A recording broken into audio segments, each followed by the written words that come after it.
Good morning, ladies and gentlemen, and welcome to the Hardwood Nation podcast. Please ignore what Bryce just did. It's your boy, C.L. Anthony, and my main men, Luca for MVP, Michael France, and Bryce Ward. What is going on, fellas? Morning, gentlemen. Glad to be here. Yeah, I'm ready to talk some shit this morning. That's what's going on, Cam. We know, Pat. We know. He wakes up ready to talk shit. Yeah, he does. Yeah. What Yeah. time do you start texting us? Like 7 o'clock in the fucking morning sometimes? Okay, yeah. Y'all waking me up with that shit.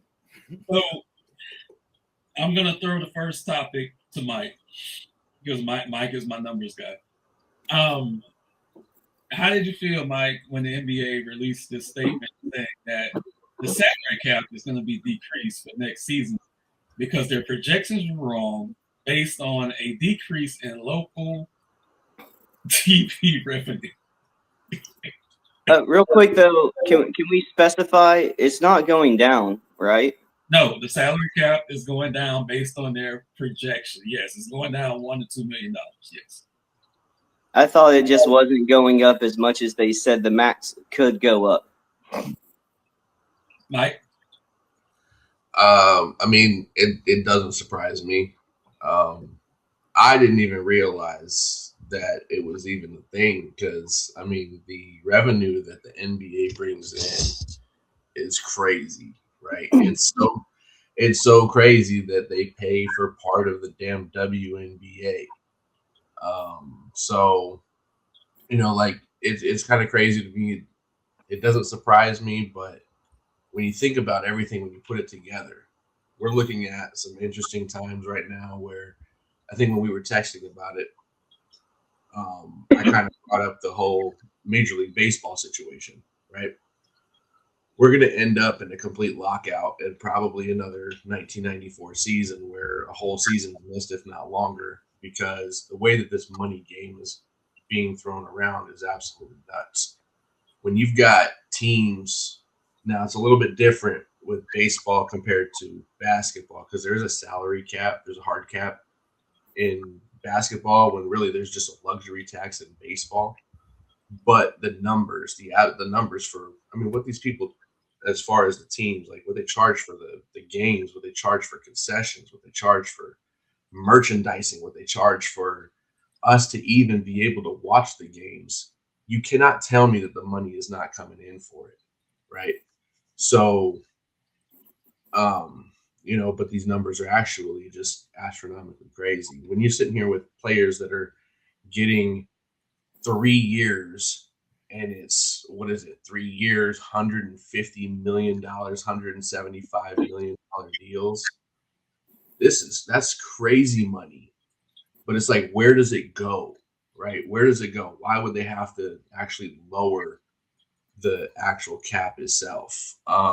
Baseball is an easy one to discuss because, with the Dodgers and what they're doing, it's making Dodgers and actually the Mets, it's making the whole league upside down, right? You got two teams that can spend all this massive amount of money. The Yankees have pulled back, but yeah.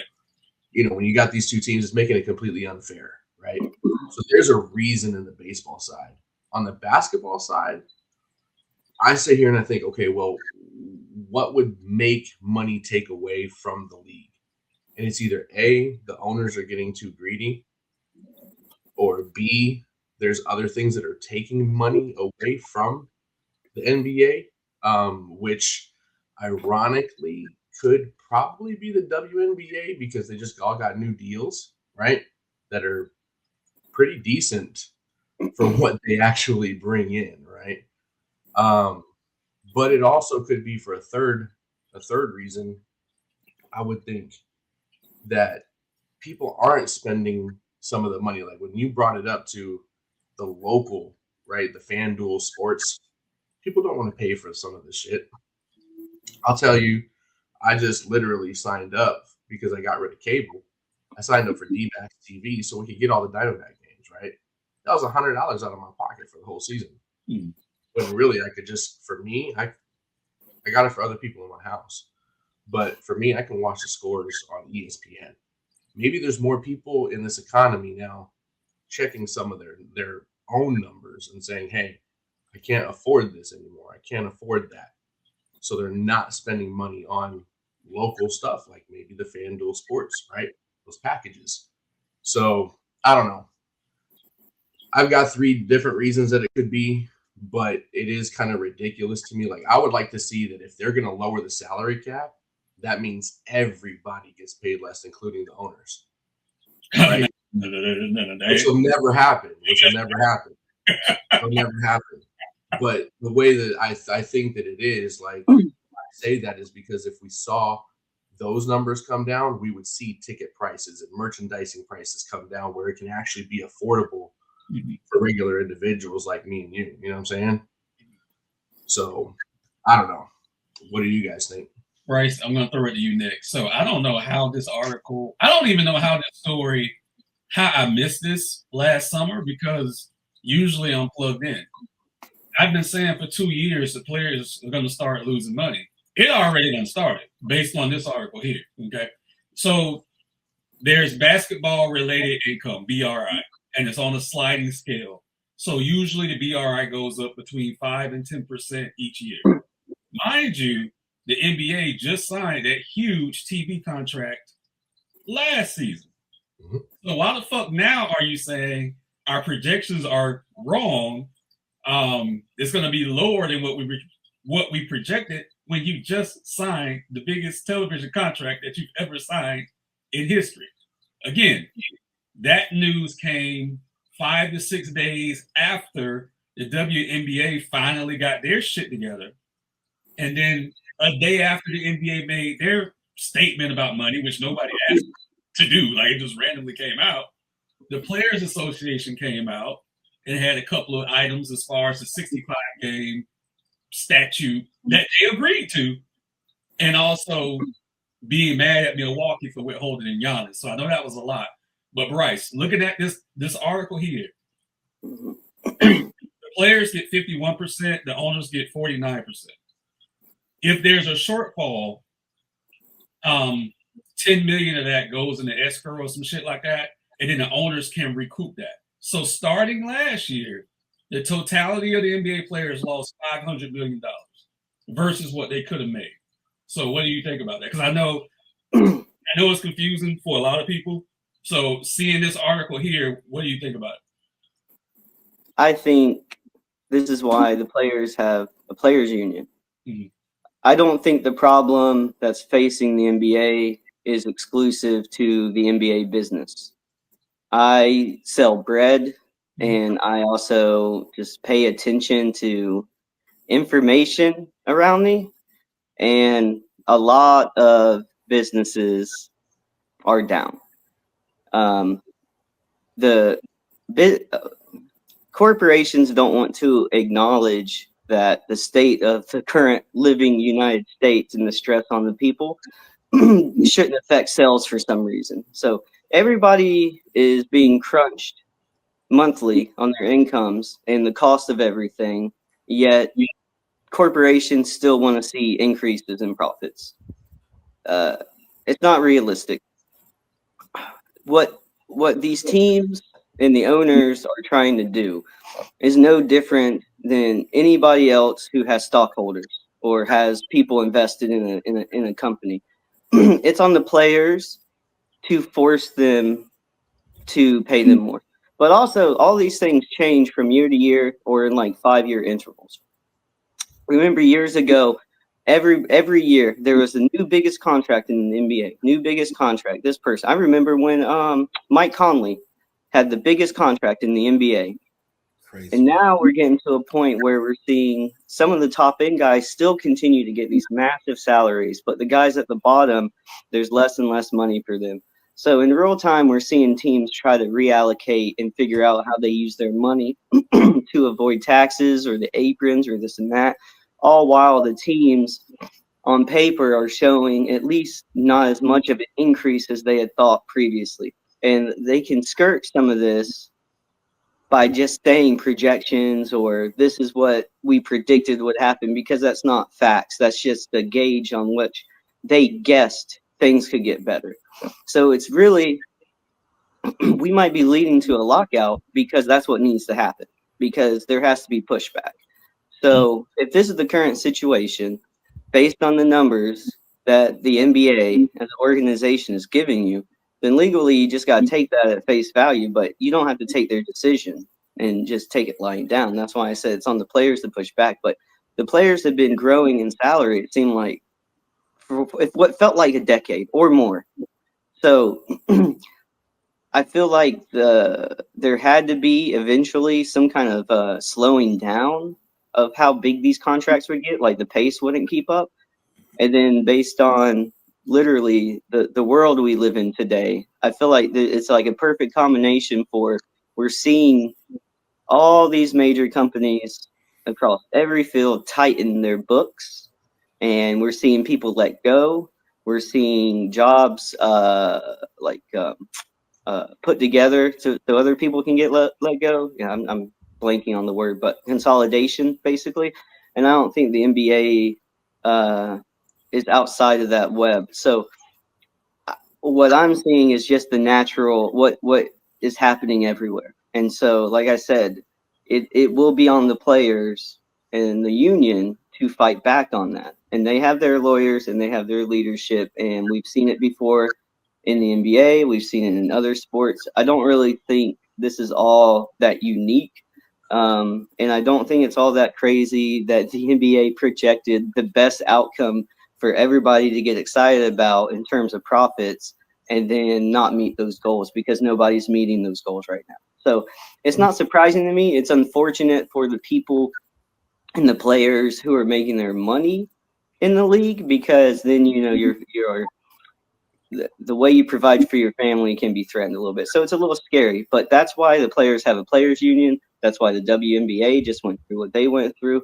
Details are details, and there's a lot of reasons as to why this is happening, I think, but it's not one thing. One thing won't fix it. And like I said, I think it's just going to be put a lot of pressure on the players union to fight back and to change the momentum of this back more in their favor. Pat, let me say something before I go to you about it. We know, we're not saying this is not unique. We know all sports go through this, all businesses go through this. The way that the news trickled down was weird, because also in the same 7-day span, the owners agreed to do the expansion of 2 more teams. This is the same playbook that the WNBA just did. Oh, we don't have any money, but we're going to do, I think, a 4-team expansion of WNBA. And that's when the players were like, what the fuck? You get what I'm saying? You just signed the largest TV deal in your league history last season. So this is absolutely the first shot of them saying, we're going to stop this shit. Which, I'm not saying they're right. I'm saying that the NBA is lying. I'm not saying they're right. Pat. That's what I wanted to hear. You think that NBA deal or that TV deal wasn't as lucrative as they were hoping it would be? No, the numbers are the numbers. So it was. Yeah, that's not going to change. The stone. That's fucking stone. Pat, go ahead. It's the rhetoric.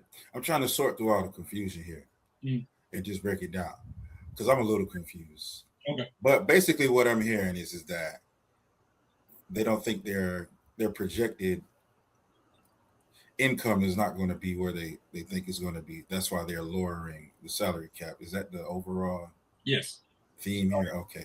But then that's contradictory to the news you heard about the largest TV contract, like you said. So there's money there. There's continuing revenue coming in throughout the season with all these different streaming services as well. And they're talking about expansion. So that don't make sense to me. Right. When you have all this revenue coming in and you're talking about expansion, that's not business, right? That don't even make business sense. So I think really, I don't have too much to say about this as far as y'all did. It just don't make enough sense for me to sit here and believe the story when it doesn't make business sense to be to do expansion not only within the NBA but the WNBA. You have record contracts, TV contracts, all these different sources of income coming in, despite the current state of our economy. People are still going to these games, buying merchandise, whatever. Because I know at least 4 of us are participating in adding revenue to the NBA, and it's not uncommon as well. It's a global game, Yeah. so the money not being there, I think that's a bunch of bullshit. Maybe it could be a distraction from other business within the NBA. This story kind of came out of nowhere. You My opinion is, Yeah. it's like, what the fuck is this, bro? Like, I think they're trying to set up the rhetoric going forward that this is their situation, whether it's true or not. Like, they're trying to get people into the mindset that what they're saying is true in terms of how their financials are projected. Yeah, they're conditioning. They're conditioning the sheep. Be right. Yeah, I agree. It's some bullshit. So that's my little brief opinion on the entire subject. I think it's bullshit. The NBA is hemorrhaging money. They're not losing money. They're bringing in a lot of money, and this is a way for them to. It's like more corporate bullshit, just it's a great. way to, right, or a way for them to retain more and pay out less. That's my real quick to add on to Pat's point though, and to everybody else's.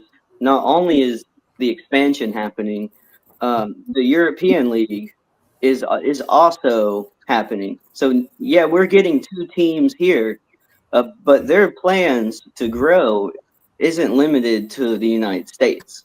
So they're predicting growth in many markets with growth. So the NBA is not limited to the United States of America. It's a global business, a global brand. That's why so you can't just think about it in terms of what's going on here. It's money. It's so much money out there, and they're making it, sir.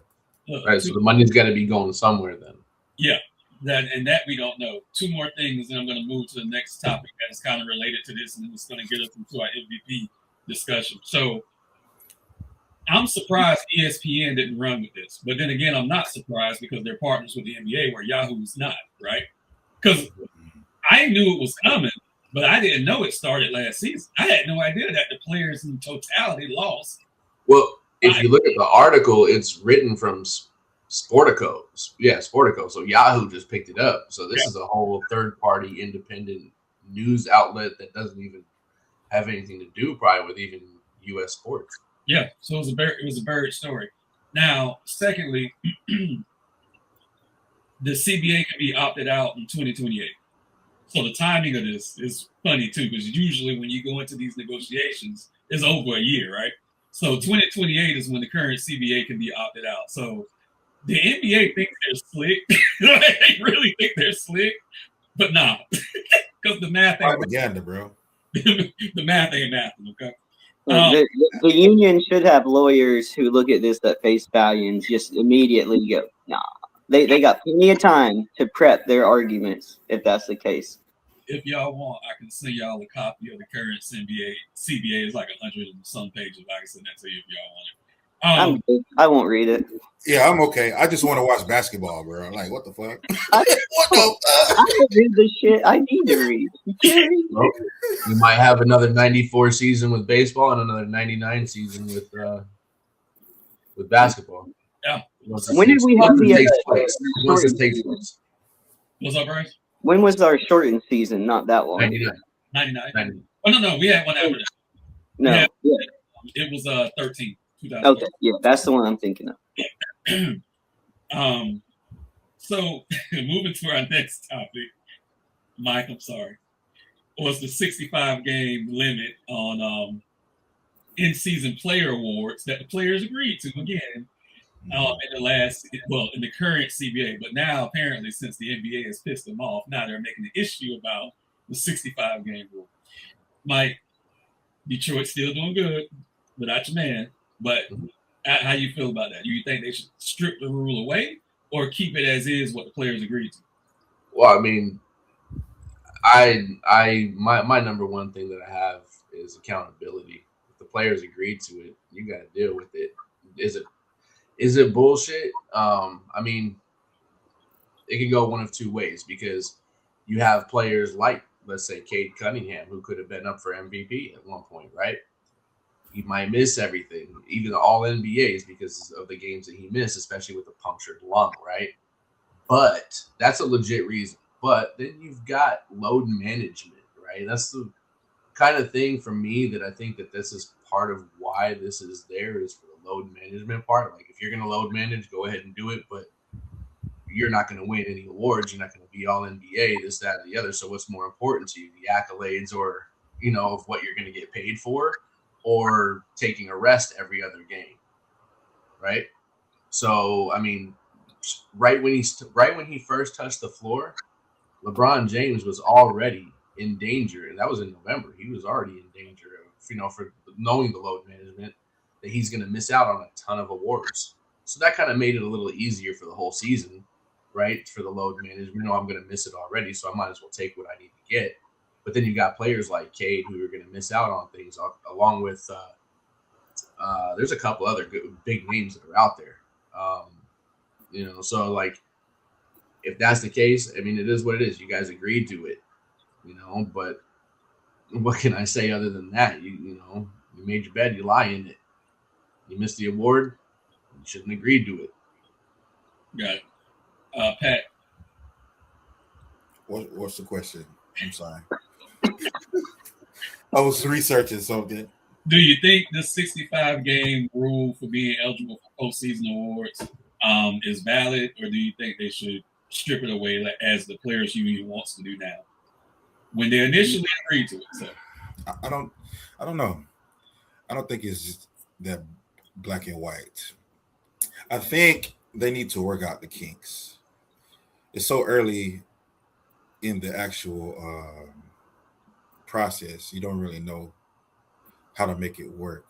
They have to iron everything out because it prevents certain players from being eligible. But then, so if all the top tier players are out of it, then you have to consider the guys underneath them, and that's not really fair to the elite players in the league. That changes legacy. That changes history at that point. So they have to really consider everything that comes with the limitation. If Wemby, Shea, Joker, Luca played 64 games, then that will leave us with who? That shit would be crazy. So I don't know. I think they just need more time to work it out, negotiate it, kind of feel it out. We're learning how the effects of this rule in real time. So I don't know. I don't know if they'll continue to keep it going or just decide to end it. But is the complaint valid though from the players now? Well, yeah, I think it's valid on both sides. How is it valid on the players' side when they agreed to it? Well, they agree. Just because they agreed to it doesn't mean their opinion is invalid. You learn information as time goes on. You adjust, you make changes. And I mean, that's just how life works. Just something and then be upset with it later on. Once you figured out exactly how it was going to go, and then your next negotiation, you change it. I don't think there's anything. I don't think it's ongoing. It's ongoing. I agree. It'll be a topic on the next CBA along with this. Yeah, there's a lot of things. I almost feel like it should be like moved in small increments. Like maybe not such a strict amount of games played, or maybe if there's a certain amount of voting for a player because it's just so obvious, and then maybe if it's within such a certain amount of games after that limit, maybe there's a clause or there's language that allows for certain players in that specific position to still be able to receive awards if people want to vote for them. Like I was thinking, this made me think this creates a bigger issue in terms of like what Kawhi and the Clippers did. because a lot of players have motivation in their contracts to play a certain amount of games, to earn first NBA or second NBA, all these things for a bonus. But if you have those clauses and you're a guy like Kawhi and you have an agreement with the Clippers, you can still sit and do whatever you want. And if those awards don't mean anything to you, like a Kawhi, then you can kind of go around the league's rules and still get your money because you're making all this bonus money on the side. So that was just one thing I thought about in terms of like this rule, in terms of it keeps you from awards, yeah, but it can keep a lot of guys, especially players Kawhi's caliber, it can keep you from a lot of money, from bonuses. Is the best person to compare with this right now, though? Yeah, it is, and that's actually where I was going to go next. So thank you for that, Bryce. Right, my fault. No, you good, Mike. But I didn't mean to cut off Bryce. No, you're good. It was just. Y'all cut me off. I ain't even get to finish. What the fuck? I was adding. But yeah, it's just another thing I thought about. Like everybody brought up good points. It's like it's all pretty nuanced, but it just made me think of the Kawhi situation again. And it's like, and how many problems that creates. No, it's huge, and I'm always going to be pro player. But I remember when the headlines was, "Oh, the players get 51%, the owners get 49%." Everybody was happy. Oh, the players won. I'm like, no, the players got ass raped because that 65-game rule was a poison pill that whoever's representing them right now didn't see. Because like Bryce said, a lot of players are going to miss out on the bonuses that's tied to their contract if they're all NBA, all defensive, MVP. I can't understand why they didn't see this shit. I don't know. But again, not only the money though, it's affecting legacy, history. If you can't be a 3-time MVP in a row because you didn't play 65 games, that affects more than your pocket, my guy. Yeah, okay? Of course. So yeah, agreed. Also, fan perception. I mean, the last couple of years with players sitting and just randomly, it's like how many times have we heard, "Oh, so and so traveled all this and paid all this to go see whoever," and then that player is sitting. It's like for a while, it seemed like the perception was when you went to NBA games, you didn't get to see the NBA stars. So I think they were combating that image that for a little bit. I think that was part. Go to the Heat in the Magic game. You definitely want to see Paolo Banchero. That's score right. 11, 6, and 5. You can't, what? So, with that, so real quick though, when I I got muted for the first time. I feel great. Fuck you. Go check the season stat numbers. They're a lot higher than that. You watch one game and use the whole season. Get out of here. I'm not talking. 11, 6, and 5. When I said was Kawhi the best person to utilize, it wasn't based on the award spot because of the fact that Kawhi doesn't. I mean, he's a quiet guy, right? But Kawhi is also getting money in a whole different way, as we've already uncovered. Mm-hmm. So, like, maybe that's part of why some of that doesn't necessarily matter. But yes, as far as the bonuses to any player, or like Pat said, the legacies, that's what I was talking about when I was like, this is hurting a lot, you know what I'm saying, in the long term. But I mean, for me, if something happens to me based upon my decision, I have nobody else to point the finger at but me. You know what I mean? That's why I say, yes, it needs to be adjusted. Yes, it needs to be changed. The person who actually went for this, like you said, is representing the players, obviously didn't catch anything. So they have beef with maybe that person representing them. But I mean, how can you blame anybody else if you guys agreed to it? But why are we focused on who's to blame? Just make the corrections. Because the players have a problem with it. So if there's a problem, try to solve it by finding where is the root of the problem. But we still focus on blaming the players for making the decision. No, they fucked up. No, they fucked up. Yeah. So, like I said, I'm always pro player, but I'm not going to protect them because somebody should have called them. Exactly. Agreed. Okay, shoulda, coulda, woulda. But wait. Make corrections and we move forward. The corrections ain't that easy to make though with a CBA, so you still got to do this for 2 more years. But here's the deal. So if you had a problem with this, Don't wait until the NBA comes out and say, "Oh, we're not going to make as much money as we did," and then the fucking next day, now you start bitching about this 65 game rule. It's all what's the word? Semantics. It's all bullshit, Semantics. right? So the owners are guilty of lying, which they are. The players or their representation is guilty of overseeing the fucking poison pill that was in it. So we're not going to sugarcoat shit. They get the blame. The owners get the blame. With that said, now in 2028, I like that better. That's fine. But as Mike said originally, this may lead, or Mike or Bryce, one of y'all, this may lead to another fucking lockout in 2028. And this is how it fucking starts. With these little petty, we haven't heard from the Players Association all season. We ain't even hear from them with the Kawhi shit. And then all of a sudden, the day after the NBA make that announcement, and here they come. Like, really? I just want to People point out don't care until their money starts getting hurt. People don't care. Right. Look, hey, I just want to point out, look how much passion Cam has about this topic versus how his Heat are playing right now. This is diabolical. Mute me again. He gets very excited about his team when they're winning. When they're so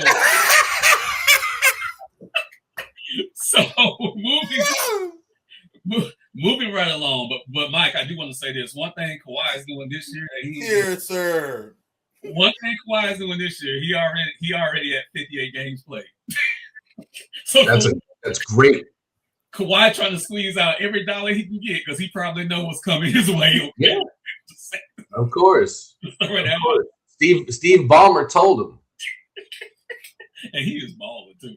So I'm gonna do a quick MVP. I'm gonna ask y'all who the MVP real quick, one by one, and then give me your answers, and then we'll go into why. Mike, MVP. Victor Wembanyama. My bad. I didn't know we were on around the horn today. I didn't know we were going to get muted a couple of times. I got feelings around here. Choose from. We heard feelings around here. He's sensitive Pat, in Miami. Pat, been losing a lot. MVP. Oh, you want to know who I'm picking for MVP, Cap? Yeah. Austin Reeves. Lemon Daddy. No. Hey, there's a guy who's been averaging 40 points over the last 12 games. Do you know who that guy is? He's not listed in the top 3 for it right now.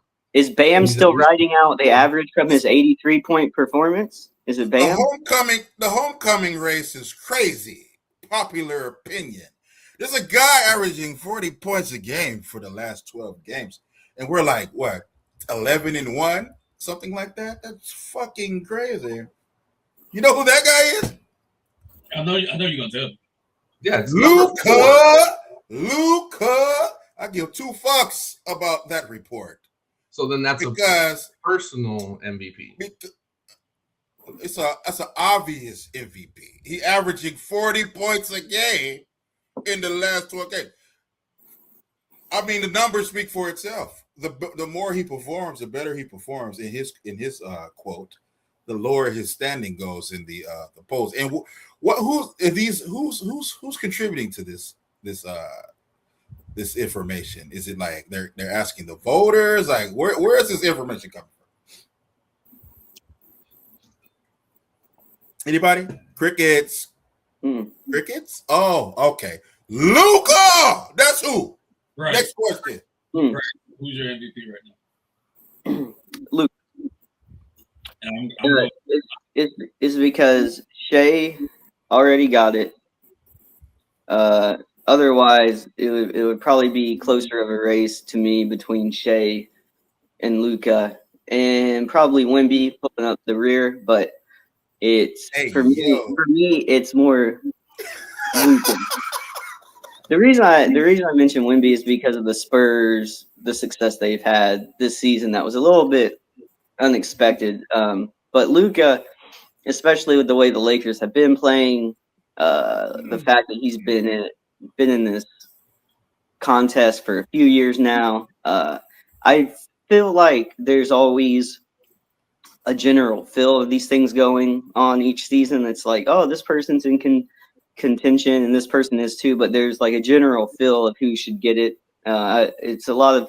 This is a weird award. I feel like a lot goes into it that's not supposed to be a factor. There's a lot of feelings in terms of this, but there is every year. I think if Luka, I don't know, unless the Lakers have just a number one type season, I don't think Luka has a better chance than this season to get it. And so I kind of feel like it's his to get this season. If Shea hadn't won it last year, or there was like a repeat, something like that, I think it would feel a little bit different. But I'm just being honest. I'm not saying there's a lot of rhyme or reason to my choice. I'm just saying I feel like it's Luka's this year to win. So that's where I'm at with it. So the reason why I didn't get to say is to why I would have picked Victor Wembanyama. I'm looking at the top three people that are here, right? Victor Wembanyama shot from number 3 to 1. Luka went from 2 to 4, right? So we've got crazy. That's crazy. Well, unfortunately, it's whoever's the voters that are committing to this. That's what they're choosing, and which is why I say my choice would be Victor Wembanyama, only because I feel like this is where we're starting to see the turn. And it's not even a popularity contest. This is who the NBA wants to be. If it were a popularity contest, or if it were based on performance, LeBron would have 8 of them. But they don't want that to happen because they don't want to, in my opinion, they don't want to hurt Jordan's legacy for that. So, yeah. Yeah, absolutely. Larry Bird legacy. Larry Bird got multiple. Absolutely. So I feel like if we were being real, it'd be Jokic or Giannis most seasons. Because of course. Giannis was doing what Wemby was doing on the defensive end before Wemby, and then everybody knows what Joker and how he impacts pretty much everything on the floor at all times. So I feel like most of the time he beat these two guys. Yeah. In his prime, that was ridiculous what he was doing. Yeah, absolutely. Russell Westbrook was averaging triple doubles every year. But they weren't. Or was they weren't his. See, and for me, like, cool stat, bro. Your team didn't do anything with those numbers. That's crazy. So cool stat, bro. But that's crazy. You see the emergence of the Spurs coming out. You see, but, like I said, his teams did do something. It's not supposed to be a championship. You're not supposed to have to win a championship to win MVP. You're supposed to have a competitive, very good team, though. So it's those teams did win games. They just didn't win a championship. They're supposed to be separated. And with those type of numbers, in my opinion, you should be at the top of the Western Conference, and they weren't. So that's not what he's saying. He's saying that his individual performance puts him in the contention for MVP. I completely understand. They're top 3 teams, and I figure if you're a top 3 team in each conference, then you should be eligible. I completely understand. I completely understand. I've had this argument with multiple people over and over again. Trust me, and I understand that I am alone on the island. It's not a problem. Also, what I'm thinking is it's a matter of splitting hairs. It's not like someone suggesting someone outrageous. It's not like that's going on. We're splitting hairs on details here. Agreed. 100%. Cam, who's your pick? Yeah, as of right now, my pick would be Luka. Bam Adebayo. And my number 2 guy was Tyler Hero. Eric. No. My number 2 guy would be Jaylen Brown. And the only reason why I say that is because no one expected the Celtics to be where they're at right now. And the only reason I'm not talking about Cade is because, of course, he's not have enough games. But all season, my MVP has been Jaylen Brown. Jaylen Brown's a very good pick. Yeah. Actually. Yeah. And I'll pick him over Wemby. My thing with Luka is, and also Jaylen Brown, but more so with Luka right now, and Pat, I'm sorry, the team is ass. Like, if Luka wasn't playing how he's playing right now, that team would be horrible. That's what makes him MVP, though. Right. If the team was bad without him and they're a top 3 seed with him, that adds to Luka's argument. Is Wemby the number one option on the Spurs? Is he their primary scorer? He is, but Does the offense run through him? He's their primary everything. Yeah, but the Spurs have. Okay. I don't agree with that. So listen though, on paper, the Spurs have more talent than the Lakers, 1 through 15. On paper, right? That's why the case for Luka is so strong because again, the Lakers were poorly constructed. I'm not talking about Luka, Bron, Lemon Daddy. I'm talking about everybody else. This is a poorly constructed team. The Spurs are complete as fuck. Detroit is complete as fuck. Boston's not as complete as the other teams, but they're still better than the Lakers as far as team construction. But I still give the edge right now to Luka. But yeah, Wemby, with that team being as good as they are and as well coached as they are, that actually hurts him. If he was putting up Luka numbers, yeah, but he's not. Thank you. Hey, just for me to know, I'm not trying to argue anything here. Cam, what was your take a couple years back when Jokic won, when that Denver team was so favored too, and Denver looked so good on paper? Did you feel like Jokic didn't quite deserve an MVP as much since that team was so good also around him? I'm just wondering. I'm not arguing. I'm literally just curious. That's no, because his numbers were so much better. So if we're comparing him to Luka or comparing him to Wemby, Jokic's numbers were still astronomically better. So in that case, Jokic was just still so good that he was able to separate himself even from a really good team. Right. Okay. I just want to know. I just want to get on the same page. Just trying to get your honest train of thought. So like Wemby's at 24, 11, and 3, right? Jokic is at 27, 12, and 3. That's fucking ridiculous. How many blocks and steals is Wemby getting? 3.1 blocks a game. Yeah. Because Wemby's defense player of the year. That shot him up. It's his defense that shot him up. I'm not ignoring that. That's fine. If Wemby was putting up the numbers that Luke was putting up, or also the numbers that Jokic was putting up, he would be the clear-cut MVP. Yeah, I agree. Now, some people in the media, fake media, whatever you want to call it, had an issue with Wemby saying that he should be MVP. I don't necessarily have an issue with that. But I just do want to highlight that you can say it, but you got to go out there and earn it. You have to play. He plays right. He plays good. Players have to say that. If you're a top 5, top 10 player, you should think you're MVP. That should be part of your makeup. Y'all watch Spurs. Hey, y'all watch Spurs games. Y'all watch Spurs games. I haven't watched a lot this year. I watch a lot of them. Okay. Wemby is not a player that affects the game in a way that it's like, oh man, we better not let him have the ball because he might drop 50 tonight, or we can't stop him. It's not like that. Bro, cleaning up the boards, he blocking shots, he getting transition. They're not running the offense through this man. So I don't get where all this. It seems like this push for him to be number one is very recent. Like when was he ever in the top spot for this? Like, he wasn't up until this past week. And what pushed him? What pushed him to this spot? His defense, 17 blocks in 3 games. So blocking shots is better than averaging 40 points a game. According to the people who put him in this realm, yes, apparently. I'm not saying what about you? I'm not saying I agree with it. I'm not saying I agree. Oh, okay. Yeah. I'm not saying I agree with it. I'm saying the people who put this list together and who put the last 3 people that are up here for, I know it's going to update after this week, but it may change. Luka may shoot back up, right?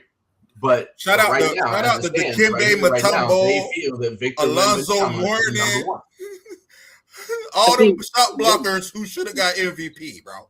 Wemby, I don't call the shots. That's why I said the reason why I feel if it goes to him is the transition to say this is going to be Wemby's league. I don't think Wemby wins it this young, and I also think this is part of the ongoing league propaganda to prop Wemby up that he's had before he was even a rookie. Not to say that he can't earn some of this as his career goes on. I think this is a bit pushed forward more by other people than real, than the real judgment call. I don't think he wins it, but I think this is part of that ongoing build up for when he eventually does try to win or really has a better case. Because it's like we're talking about defense. The defense can be something that props you up, but it's got to be like a Giannis situation where in Milwaukee the offense also did flow through Giannis. So it was a combination of things, but or Houston Rockets, Akeem Olajuwon, a top tier defensive player, but also a tremendous offensive player. You cannot say that for Victor Wembanyama. This is some bullshit. Right? Victor Wembanyama is a tremendous offensive player. He was a few seasons. No, he's not. Bro, average at best, bro. Bro, average at best. Are you kidding me? No. The night that Bam scored 83 points, he had 7 3-pointers. There was one other person in the NBA who shot better than him at the 3-point line. Guess who it was? Victor Wembanyama. But how is this supporting argument? Is it consistent? Because he spreads the floor offensively more than anybody in the NBA when he can shoot threes like that. He is an offensive. He's averaging 24 points a game. That's because he's got a team around him. He doesn't need to score 40 points. He needs to focus on defense. But the offense is ran completely through Victor. That is his team. Michael Jordan had good players around him. Did that stop him from scoring 30 points for 35 a game? Of course not. Of course not. But the ball was in his hands a lot more. And look, this man is doing these numbers in less than 30 minutes. That's my point. If he was that great, he would have the ball in his hands more. That's my whole point. But they're more of a complete team. So why? I think the point is like Victor Wemby's not really an MVP quite yet. I think he's close. I think the point Mike's trying to make is eventually I think Wemby gets there. Okay, but I don't think this is his season. I think he has a lot of things that lead to that. But Pat, what you're bringing up is kind of like the argument I brought up earlier with Joker. It's you have to be so clearly the guy. Like Joker gets even though he's the big man, Joker gets the ball and then he orchestrates the offense. The whole offense. Wemby's not quite in that position, even though he can change an offense and defense just based on his sole play. But I think part of it is age. Joker didn't do that from day one. He had to grow into that. Wemby, I think, despite me not being a massive fan, I think he will get to a lot of what people think he can be.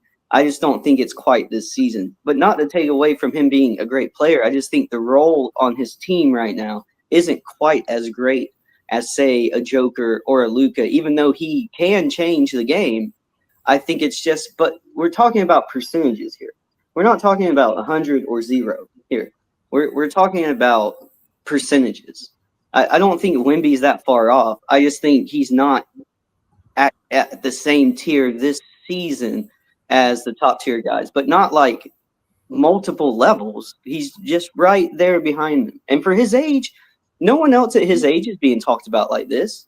So I still think he's like ahead of schedule and still playing great. I just don't think this is his year for the MVP. I don't have any qualms with that. I would completely agree. It's too early, but I feel like that if this is what they're going to do, and this is the narrative that they want to push, that this is a transition, this would be a good time to start that.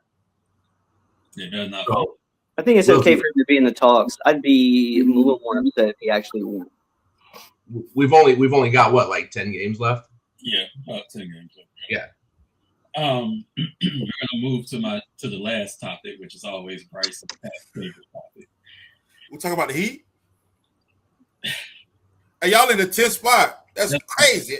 Hey, that's right. So, the Milwaukee Bucks owner pretty much said this week that either he's going to sign the extension or he's going to be traded, and he's speaking about. Again, it just randomly came up. Like, why the fuck did you just offer that up, Bryce? How you feel about an owner with such a strong statement on the star player? if you own the team, why can't you say what you want? I don't care. Most don't. Look, we've all been waiting for this Giannis thing to happen one way or another. I'm just tired of hearing about it. So if you're gonna go out there and say whatever about the situation, then follow through, or else just shut the fuck up about it. Because I'm tired. I'm sure everybody's tired of hearing about it. If you're gonna do it, do whatever you're gonna do behind the scenes. Stop trying to get attention for it. I mean, I know Giannis is a star player, and so attention comes with him. But they're both, the team and Giannis are both playing the situation up, and they have been for years. Especially Giannis. Giannis likes to get online and say stuff, and then immediately when he doesn't get moved, immediately he's Mr. Milwaukee again, and then 2 weeks later he's not happy. I'm just I can only ride that roller coaster so many times as someone who's not a Milwaukee fan. I'm just fucking sick and tired of hearing about it all the time. And I'm trying to think for a while, starting with LeBron James, then Carmelo Anthony, and for a moment Dwight Howard, like all these things. For a while, it seemed like every year we were getting this back and forth. Will they? Won't they? And then I couldn't stand it. And then it seemed like we really didn't have to go through that for a while. Now we're back here for like 3 or 4 years now, over and over again with Giannis. I'm tired of it. I don't care if he ends up in fucking Washington or Brooklyn. I don't care where he ends up. Just stop this. Get him out of there. He could end up in Miami. You know, that's fine. I know that's what you guys want. So, who? Cam would love you. I'm over it. I told you I was over that little trade, and I'm over it. Pat, what do you think about the Bucks owner saying either you're going to do this or we're going to do this? I share the same sentiments as Bryce. I don't give a fuck, bro. I'm tired of hearing about this. It's like watching a bad relationship. That's what it is. One week they broke up, next week they back together. Man, fuck that. I don't give a fuck. This shit's stupid. Yeah. We should have talked about this in the first segment. No. It's a trash topic. It's not a trash topic. It's all irrelevant. So, Mike, considering that the NBA, the Players Association, bitched about the 65-game limit, they also bitched about the fact that Giannis can play, and the Bucks were saying he's not ready to play. So, this thing is getting ugly fast. On top of what the owner said. So, do you think this divorce is imminent? Of course. If it should have happened at the trade deadline, but it didn't. Mm-hmm. So, I mean, in all honesty, it probably should have happened in last offseason. Mm-hmm. But, you let the drama go through, play out your contract, whatever you're doing. Now it's just so bad. It's you're going to go one way or the other. You're either going to play or you're not. It would have happened if the Heat would just offer more than Tyler fucking Hero, but they just won't seem to do it. He'd be gone. All your little petty ass shots today. I love you though. But I saw a few things that were coming up where Detroit was in the running, but I don't know if I necessarily want him right now. Like, our team is gelling pretty damn well right now. But y'all already can't shoot. Y'all gonna add another non-shooter? We don't need a 3-point shooter. You know what I'm saying? We're still scoring 120 points, 130 points at the worst in 3-point shooting in the league. I'm good with that. I look forward to the playoffs so we can really expose these teams and their weaknesses. Boy, I hope y'all don't get put out in the first round. We won't. Yeah, Pat, the Lakers can very easily get exposed too. I'll be Pat. I already know that. I know I am a realist when it comes to my team. Talk about the Lakers now. I'm our worst. I don't know if y'all know this, but I'm very critical of the Lakers. I don't really talk about too much positive when we discuss the Lakers. Yeah, I'm very realistic about that. We're probably going to talk about the playoffs next week because we'll be right there. Can we talk about the standings, the current standings in the league? I was looking forward to that. So you can see. Yeah, we can do that. I'm cool with that. So you can all right, guys, I'm gonna get out of here. I'll be right. Just stick around, bro. You stick around for this ass whooping. Why? Been waiting. I'm not in the West. I ain't in the West. I ain't gotta deal with you. Let's go straight to the Eastern Conference, please. And zoom in on the play-in section. So there you go. So the Lakers are third in the West. Get ready for Houston, all right? I don't even think Pat would be as excited about it as if Cameron hadn't said they weren't going to be there. You're right. You're absolutely right, Bryce. I'm petty as fuck, and fuck Cam's opinion. Which is why I said Luka's the MVP. I didn't think the Lakers were gonna. The Lakers turned it on the second half of the season. They did. They did. I didn't think they'd be third. If I'm being honest. So Tremendous research I've done in the last few weeks. I even went back to some of the preseason and early season predictions when you were speaking on where the Heat would be at this point. All of you guys were wrong about your predictions. So, this is due around the horn. I couldn't have been too wrong with mine because my team's still sitting at the top. Yeah, you guys were really pushing for the greatness of the Heat, and they were the highest scoring team in the league.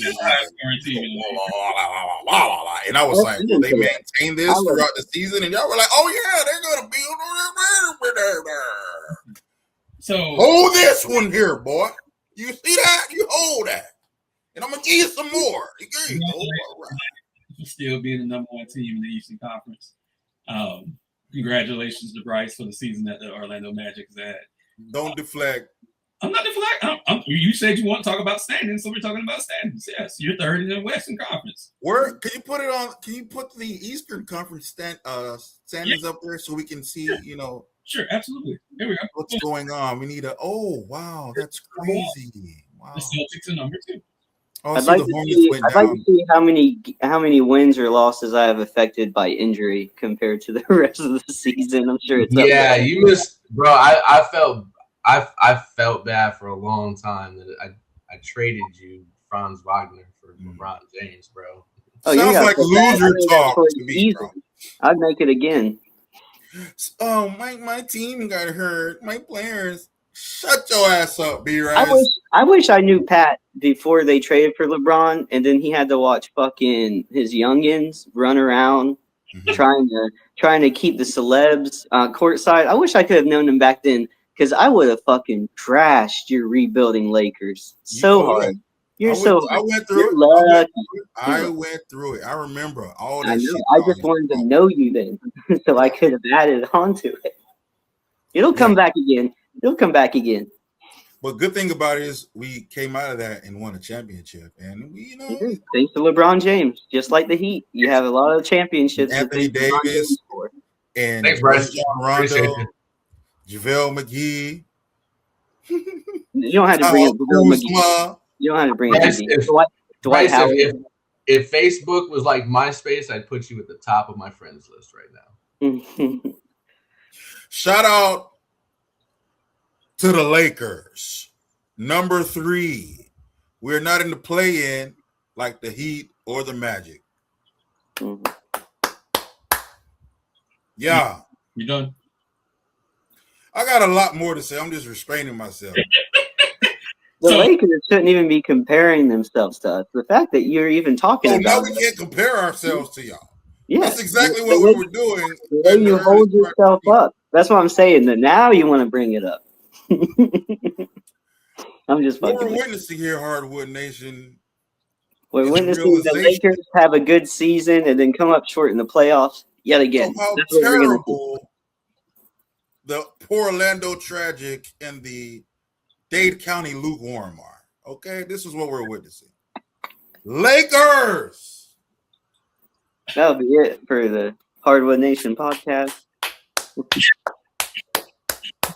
Let's go. Bryce, go ahead and finish it. Shit, go ahead.